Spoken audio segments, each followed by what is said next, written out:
नमस्ते। मैं हूं आपका मेजबान 1 और मेरे साथ है मेजबान 2। आज हम एक बहुत ही मजेदार टॉपिक पर बात करने वाले हैं, पहेलियां, मतलब तेलुगु में पोडुपु कथलू। तो चलिए शुरू करते हैं और देखते हैं कि ये पहेलियां आखिर आई कहां से। तो शुरुआत ही एक पहेली से करते हैं, ठीक है? जरा सोचिए इसका जवाब क्या हो सकता है। इसका सही जवाब है एक नक्शा। कमाल है ना? पर कभी सोचा है कि पहेलियों के लिए, या जैसा कि तेलुगु में कहते हैं पोडु कथलू, ये जो हमारा लगाव है ये आखिर आता कहाँ से है? इसका जवाब दोस्तों हमारी संस्कृति की बहुत गहरी जड़ों में छुपा है। तो इस जवाब को ढूंढने के लिए हमें एक लंबा सफर तय करना होगा, समय में बहुत पीछे, हमारी प्राचीन भारतीय संस्कृति की शुरुआत तक। देखिए, हमारी भारतीय संस्कृति सिर्फ पुरानी और विशाल नहीं है, इसमें एक गजब की गहराई भी है। और इसकी नींव, इसकी जड़ें जो हैं, वो हमारे खेती किसानी वाले जीवन और गांवों में बसी हुई हैं। सोचिए जरा, हमारे पूर्वज वो प्रकृति के कितने करीब रहते थे ना। वो आसमान में बिजली को चमकते देखते थे, मूसलाधार बारिश को महसूस करते थे, और प्रकृति के इन सारे रहस्यों को देखकर उन्हें लगता था कि भाई इनमें कोई ना कोई गहरा राज तो जरूर छुपा है। और बस इसी एहसास ने, इसी क्यूरियोसिटी ने एक फिलोसॉफिकल सोच को जन्म दिया। और फिर यही जो क्यूरियोसिटी थी ना, ये धीरे धीरे सवाल और जवाब की एक प्रॉपर परंपरा बन गई, एक ट्रेडिशन। और इसी ट्रेडिशन ने हमारे ज्ञान को बढ़ाने में एक बहुत बहुत इम्पॉर्टेंट रोल प्ले किया। तो इस परंपरा को एक खास नाम भी दिया गया।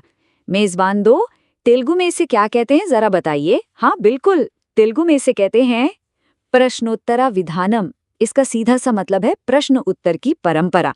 और ये कोई नई बात नहीं है, ये तो वैदिक काल से ही हमारी संस्कृति का हिस्सा रही है। अब अगर इस परंपरा के सबसे बड़े और सबसे फेमस एग्जाम्पल की बात करें तो वो हमें मिलता है हमारे महाकाव्य महाभारत में। आपको याद होगा, महाभारत के वन पर्व में एक बहुत मशहूर कहानी है, यक्ष और धर्मराज के बीच के संवाद की। इसे यक्ष प्रश्न के नाम से जाना जाता है।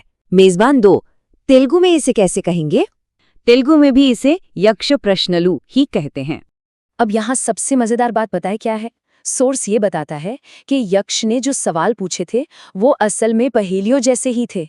तो देखिए कैसे ये महाकाव्य की कहानी सीधे सीधे हमारे आज के टॉपिक से जुड़ जाती है। और इसका कल्चरल इम्पैक्ट इतना गहरा है कि आज भी हमारी आम बोलचाल की भाषा में यक्ष प्रश्न का मतलब होता है एक बहुत ही मुश्किल, एक ऐसी प्रॉब्लम जिसका कोई सल्यूशन ही न मिल रहा हो। तो चलिए अब इस एपिक कहानी से थोड़ा आगे बढ़ते हैं और ये देखते हैं कि ये परंपरा आम लोगों तक कैसे पहुंची, खासकर तेलुगु संस्कृति में ये कैसे फैली। तो मेजबान 2, आम लोगों में ये पहेलियां किस नाम से फेमस हुई? आम लोगों के बीच तेलुगु में पहेलियों को कहते हैं पोडुपु कथलू। बिल्कुल। और जानते हैं, ये सिर्फ मजे के लिए नहीं था, ये आम जनता में बहुत पॉपुलर हुआ क्योंकि ये एंटरटेनमेंट के साथ साथ दिमाग की कसरत भी करवाता था। और फिर वक्त के साथ इस परंपरा के ना 2 रूप बन गए। एक था विद्वानों और लिटरेचर के लिए, जिसे प्रहेलिका कहा गया, और दूसरा था आम लोगों के लिए, जो पोडुपु कथलू के नाम से मशहूर हुआ। अब देखिए, विद्वानों वाला रूप तो उतना नहीं चला, लेकिन ये जो फोक ट्रेडिशन है ये आज भी तेलुगु लाइफ का एक बहुत जरूरी हिस्सा है।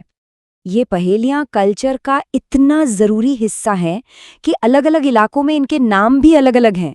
इससे पता चलता है कि ये परंपरा कितनी जिंदा है, कितनी लिविंग है। जैसे जरा यहाँ देखिए मेजबान 2, रायलसीमा में इन्हें क्या कहा जाता है?